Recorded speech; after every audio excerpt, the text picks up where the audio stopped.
Assalamu alaikum, my dear students. How are you? I hope you all are fine. And you know very well we have started the process of aerobic respiration. And in the last lecture, we discussed about the very first phase of respiration that is common in aerobic respiration and in anaerobic respiration, that is glycolysis.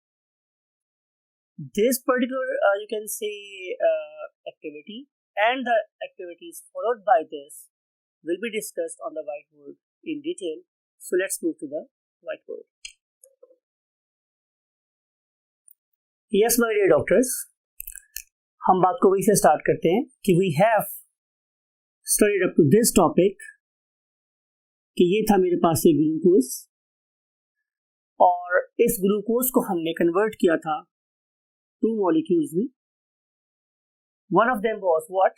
DAP, and other was G3P, dihydroxyacetone phosphate, and glyceraldehyde 3-phosphate. और मैंने आपको ये बात बताई थी dear students कि ये दोनों चीजें आपस में इंटर कन्वर्टेबल, यानी कि मैं DAP को G3P में और G3P को DAP में कन्वर्ट कर सकता हूँ. But most of the time this DAP converts itself into G3P. It means one glucose molecule will give me two molecules of what? G3P. Usually it gives me two molecules of what? G3P. अब ये जो मेरे पास G3P है, ये series of step में से गुजरने के बाद किसमें कन्वर्ट हो गया था? Definitely into two molecules of pyruvate, right? To molecules of pyruvate में कन्वर्ट हो. और आपको याद है स्टूडेंट्स कि इस पहले वाली फेज में we have invested two molecules of ATP. चूंकि हमसे लॉस हुए तो हम इस पर्टिकुलर फेज के साथ -2 ATP के मॉलिक्यूल लिखते हैं. और इस पर्टिकुलर फेज में हम लोगों ने क्या गेन किए थे? 4 मॉलिक्यूल्स ऑफ ATP. 4 + 4 ये में गेन किए. और अगर हम नेक्स्ट फेज में आप लोगों के लिए बात करें इसकी नेट गेन की, तो फिर net gain of ATP during glycolysis was what? 4 ATP minus 2 invested ATPs, and the product was 2 ATP molecules. तो इस तरीके से मुझे ग्लाइकोलाइसिस के रिजल्ट में क्या चीज मिली? डेफिनेटली यू आर परफेक्ट कि 2 molecules of pyruvate, मुझे एक चीज मिली थी स्टूडेंट्स, दिस वन. और फिर मुझे मिली 2 molecules of what? ATP, right. दूसरी चीज मेरे पास ये मिली. फिर मुझे इस पर्टिकुलर स्टेप पे एक NADH भी मिला. तो ये 3 चीजें गेन थी किस चीज का? ग्लाइकोलाइसिस का. अब हमने करना क्या है? हम लोगों ने इस पर्टिकुलर पाइरूवेट को आगे लेके चलना है, बिकॉज हम स्टडी करते हैं क्या? Aerobic respiration. और मैंने आपको बताया है इन 2 पाइरूवेट्स को लेके जाएंगे कहाँ? Into the mitochondria. And you know very well कि माइटोकॉन्ड्रिया की मेरे पास 2 मेम्ब्रेन्स, एक आउटर, जाहिर है हम इसी का नाम देते हैं आउटर माइटोकॉन्ड्रियल मेम्ब्रेन, राइट. और उसके बाद एक मेम्ब्रेन इसके अंदर भी. It is you know very well कि इट इज लूजली पैक और it is very much folded. इसमें बहुत ज़्यादा फोल्ड्स हैं, राइट. और ये जो फोल्ड्स हैं आपने चैप्टर नंबर 4 में पढ़ा था कि हम ये नाम देते हैं व्हाट? क्रिस्टी का. जिनके नाम कैसे? क्रिस्टी. एक स्पेस यहाँ है, it is called as intermembranous space. Intermembranous space. और एक कैविटी इसके बिल्कुल अंदर है, समवेयर हियर, और इस पर्टिकुलर जगह को हम कहते हैं इनर माइटोकॉन्ड्रियल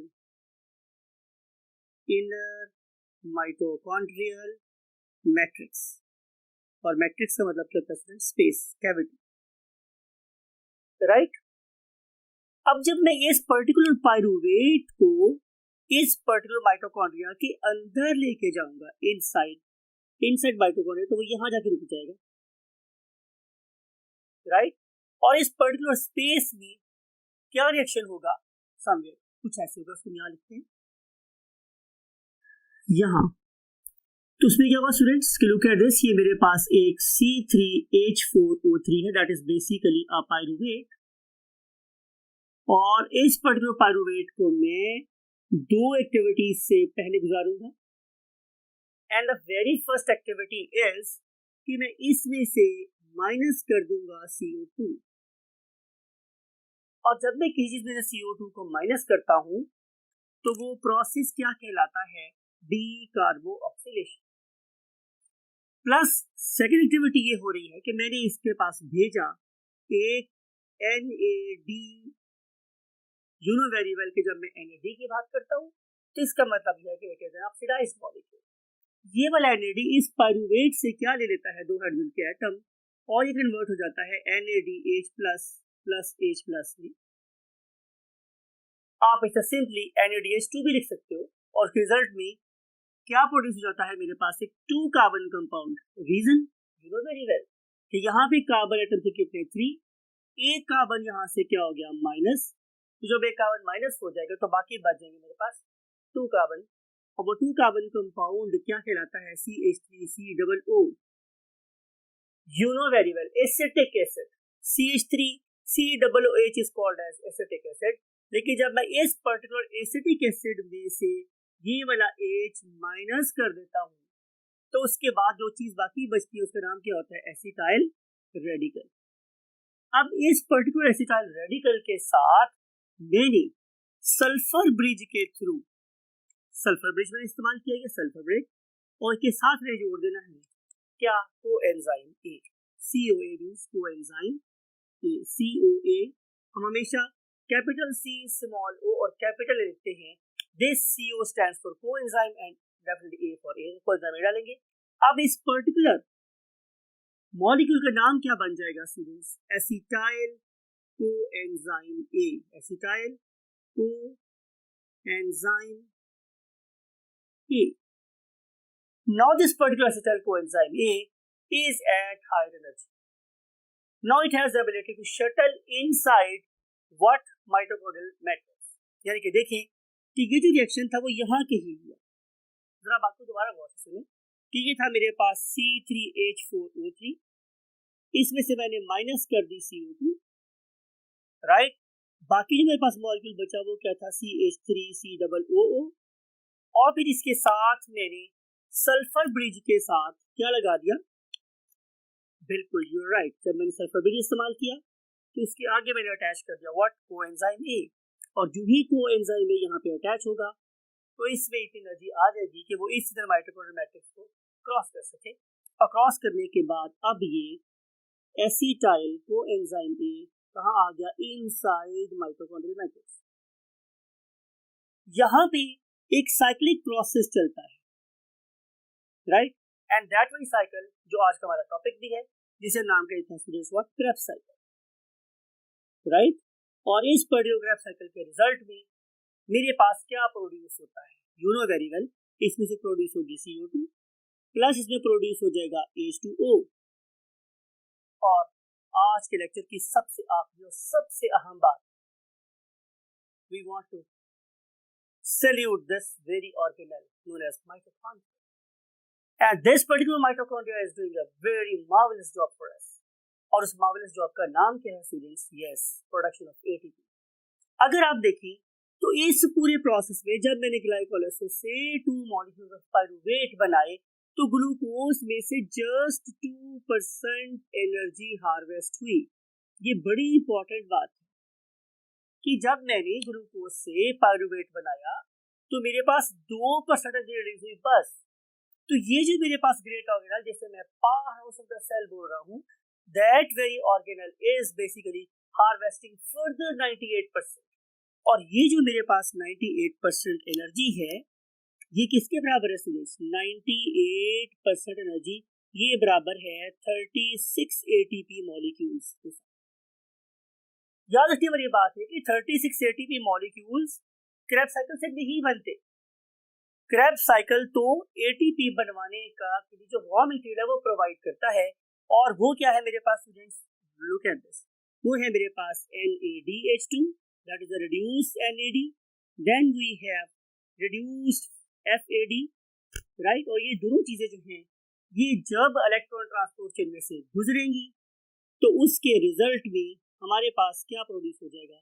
जाहिर है 36 ATP मॉलिक्यूल्स।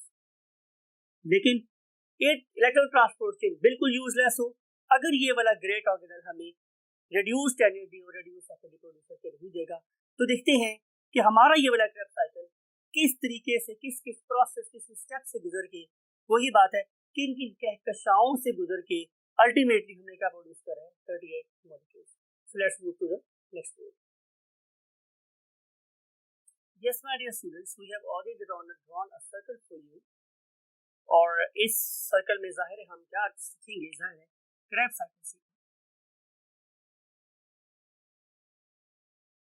वैसे तो ये सारे की सारी नेम्स और सीक्वेंस को याद करना बहुत मुश्किल है, लेकिन मैं आप लोगों के लिए पहले इस पर्टिकुलर दायरे के ऊपर एक सेंटेंस लिखूंगा, और अगर आप वो वाला सेंटेंस अपने माइंड में रखेंगे तो आई होप कि आपको इस पर्टिकुलर साइकिल को याद करने में बहुत आसानी होगी।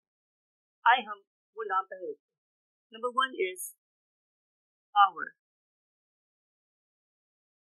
Right.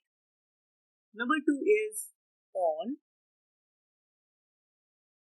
Number 3 is city. Number 4 is. Next is kept. KEPT, kept. Are all city, or give us a whole city, all city is kept. Next word is secure. Sorry, safe and secure. Safe and secure. Next is from, और आजकल एक बहुत term movies वगैरह में और cartoon आप देखते हैं, दैट इज मॉन्स्टर्स। अगर आपको ये वाला सेंटेंस याद है स्टूडेंट्स कि are all city is kept safe and secure from monsters, तो आप लोगों को इस कैप्शन को याद करने में बहुत आसानी हो सकती है। मैं दोबारा रिवाइज कर रहा हूँ आप लोगों के लिए। हमारा स्टार्टिंग पॉइंट हमारे स्टूडेंट्स ये, ठीक है, are all city is kept safe and secure from monsters। एक रूम और भी यूज कर सकते हैं थोड़ा सा फनी वे में, कि यहाँ पे जो कंपाउंड बनेगा वो स्मूथ है, ऑक्सैल एसिटेट, ऑक्सैल एसिटेट, तो इस ऑक्स लिख सकते हैं कि ऑक्स, यानी कि मैं बात कर रहा हूँ mister ox, our city is kept safe and secure from मज। मज क्या होती है? ऑक्स की बुड्ढी, मज। तो मैं ऑक्स को बता रहा हूँ कि जो हमारा सिटी है उसमें कोई मज नहीं है, नवासी ने सारी मजे उठा के शहर में से बाहर भेज दी, राइट। तो ये आप भी है, आप इसे कैसे याद रखते हैं कि ox, all city is kept safe and secure from मज। मज क्या होती है? दोबारा रिवाइज कर दिया आप लोगों ने। तो ये दो भी हैं, आप दोनों वे में, पंजाबी में या उर्दू में, इंग्लिश में, व्हाटएवर यू वांट, तो से आप इसे याद कर सकते हैं, और अब हम इस साइकिल को प्रॉपर अंडरस्टैंड करें। I am going to raise it because we have you can say the concept of what this sentence. So I am back after removing the extra words from the first letters. The same letters are all city is kept safe and secure from monsters, or ox city is kept constant from mud. Yes. So start करें किसके साथ? Number 1 reactant के साथ, and that very reactant is basically oxalic acetate. ऑक्सैलोएसीटेट।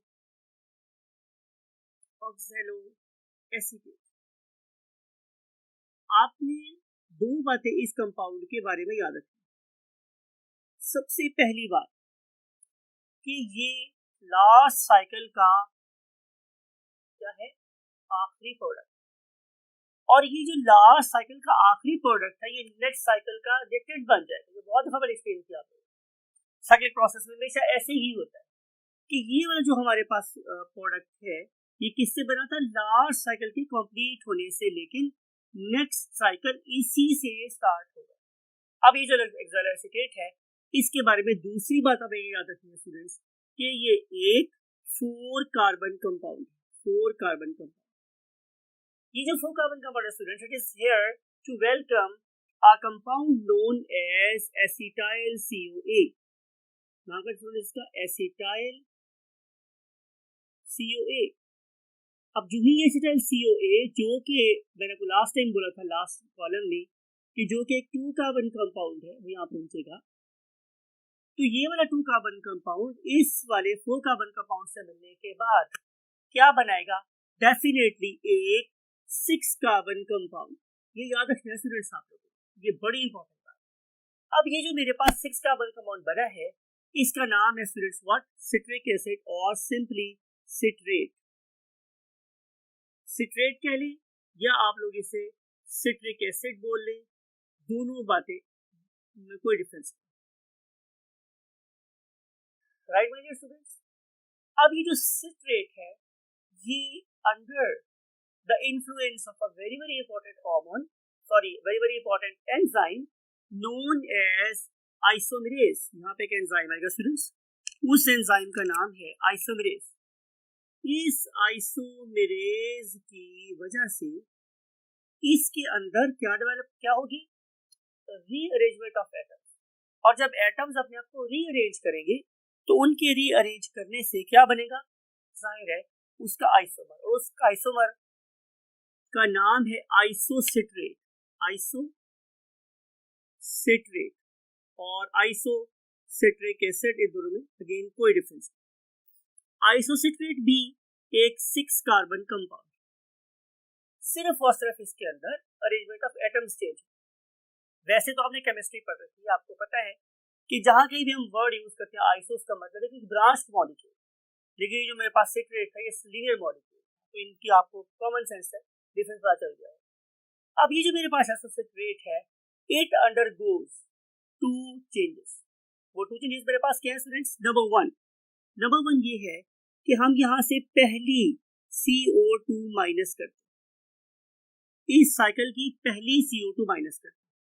Otherwise आपको पता है कि decarboxylation का प्रोसेस हमारे लिंक रिएक्शन में भी हुआ था, तो मैं इसको दोबारा आपके लिखना चाहता हूँ। यहाँ पे क्या नाम था इस प्रोसेस का, डीकार्बोक्सिलेशन।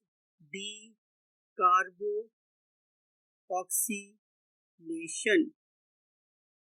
राइट।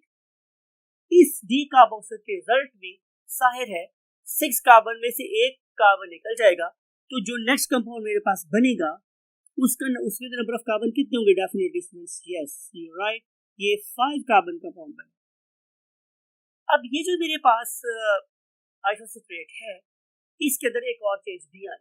वो चेंज क्या है स्टूडेंट्स कि हमने इसके अंदर भेजा किसको, NAD, और NAD क्या बन के बाहर निकला, NADH2।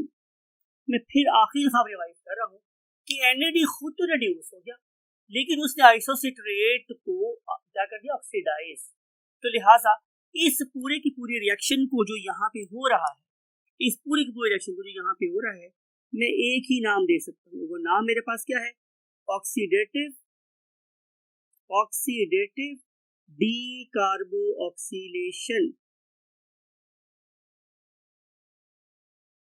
Right, oxidative decarboxylation.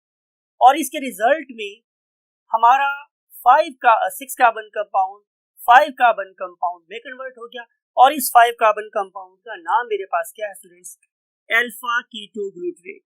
Alpha keto glutarate, right. ये 5 carbon compound alpha keto glutarate same reaction से दोबारा गुजरे, यानी कि अब यहाँ पे एक दफा फिर डी कार्बोक्सिलेशन होगी, माइनस CO2 प्रोड्यूस होगा।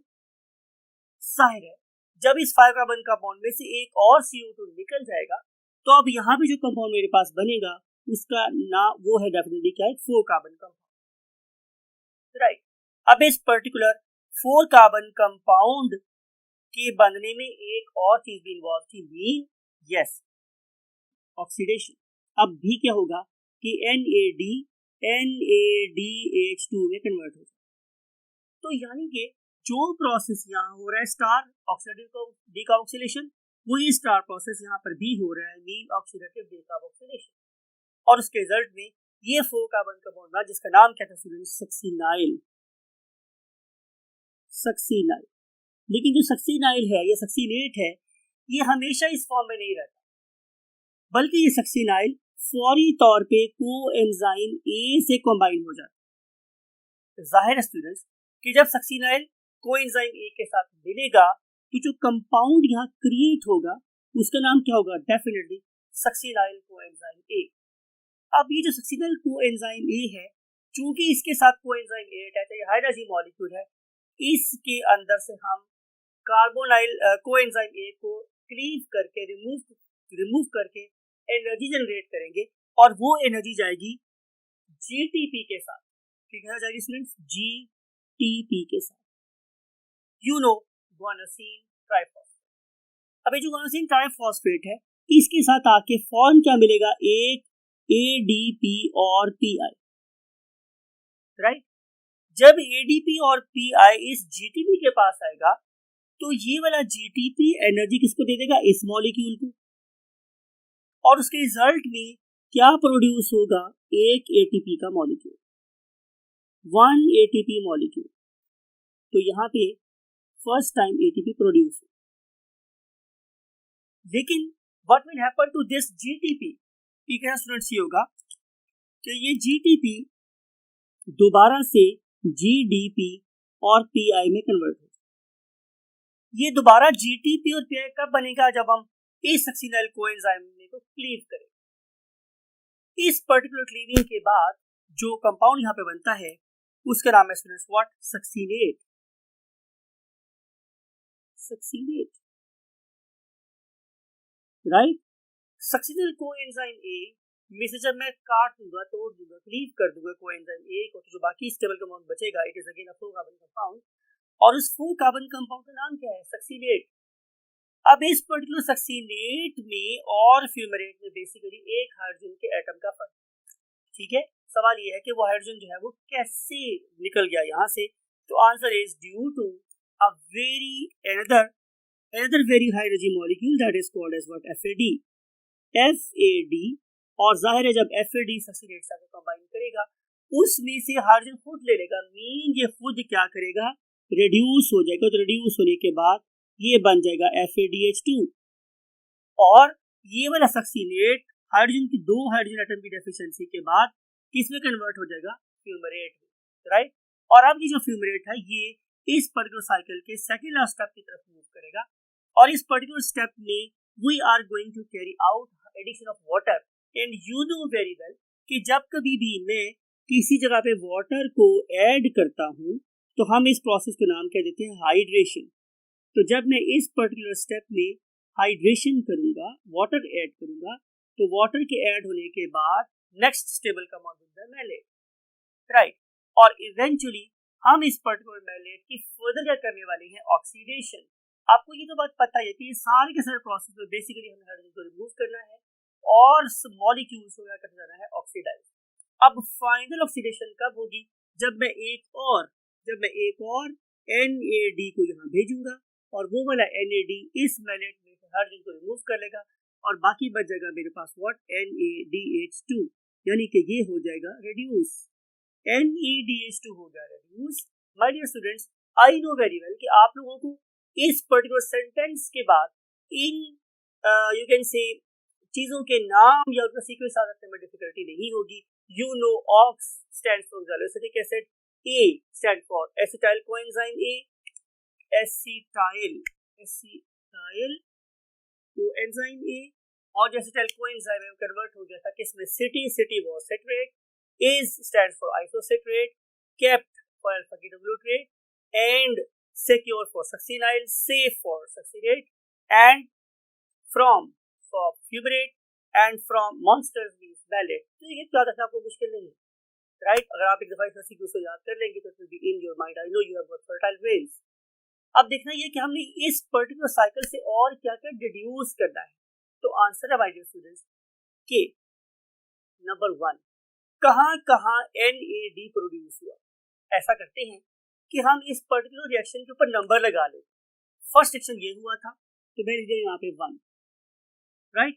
दूसरा रिएक्शन ये हुआ, तीसरा रिएक्शन मेरे पास ये हुआ, चौथा रिएक्शन मेरे पास ये हुआ, पांचवा रिएक्शन मेरे पास ये हुआ, 6th one is this, 7th one is this, and 8th one is this। तो इस साइकिल में टोटल 8 रिएक्शंस हुए। हमने करना क्या है स्टूडेंट्स, उन रिएक्शंस को आइडेंटिफाई करके अपने माइंड में रखना है जो बेसिकली NAD को रिड्यूस कर रहे हैं। तो आंसर इज रिएक्शन 3, 4 and 8। तो रिएक्शंस जो हो गए मेरे पास, रिएक्शंस कौन कौन से, 3, 4 and 8। ये क्या प्रोड्यूस कर रहे हैं, ये प्रोड्यूस कर रहे हैं NADH2, यानी कि ये प्रॉपर ऑक्सीडेटिव रिएक्शंस हैं। फिर हमें देखना है किन दो स्टेप्स में CO2 माइनस हुई। जिन दो स्टेप्स में CO2 माइनस हुई इट वाज 3 and 4। 3 और 4 स्टेप में क्या माइनस हुई मेरे पास, CO2। और किस रिएक्शन में एक्चुअली ATP प्रोड्यूस हुई, तो it was reaction number 5। Reaction number 5 में हमने GTP प्रोड्यूस की और GTP को हमने ATP में कन्वर्ट कर दिया था। फिर एक बड़ी यूनिक चेंज जो यहाँ पर थी वो थी स्टेप नंबर 6। उस स्टेप नंबर 6 के अंदर हम लोगों ने FADH2 प्रोड्यूस की, राइट माय डियर। अब इस सारे रिएक्शन में आप लोगों ने क्या प्रोड्यूस किए, total number of ATP that was equal to total number of ATP जो प्रोड्यूस हुए that was equal to 18। What is your assignment, कि मैं आपको दो बातें बताऊंगा और आखिरी बात आपने खुद कैलकुलेट करनी है। वो क्या है, नंबर 1 कि अगर मैं एक NADH2 को इलेक्ट्रॉन ट्रांसपोर्ट चेन में डालूं तो उससे 3 ATP मॉलिक्यूल प्रोड्यूस होते हैं, राइट? और अगर मैं एक FADH2 को इलेक्ट्रॉन ट्रांसपोर्ट चेन में से गुजारूं तो मेरे पास 2 ATP मॉलिक्यूल प्रोड्यूस होते हैं। आपका छोटा सा काम ये हमारे स्टूडेंट्स कि आपने ये बताना है कि total number of ATP molecule 18 कैसे प्रोड्यूस, राइट? इस सारी मोटिवेशन और लर्निंग के बाद हम आप लोगों से मिलेंगे नेक्स्ट लेक्चर में, और नेक्स्ट लेक्चर इसी चीज के बारे में होगा, mean electron transport chain oxidative phosphorylation. और उस वक्त तक अपना बहुत ख्याल रखिएगा, आपके पेरेंट्स का बहुत ख्याल रखिएगा और अपने अंदर आसानियां पैदा करें। अगर ये चीज आपको पता है तो कोशिश करें कि आप और लोगों को भी बताएं, इससे इल्म फैलेगा, कभी कम नहीं है, right? Till that time, take very good care of yourself.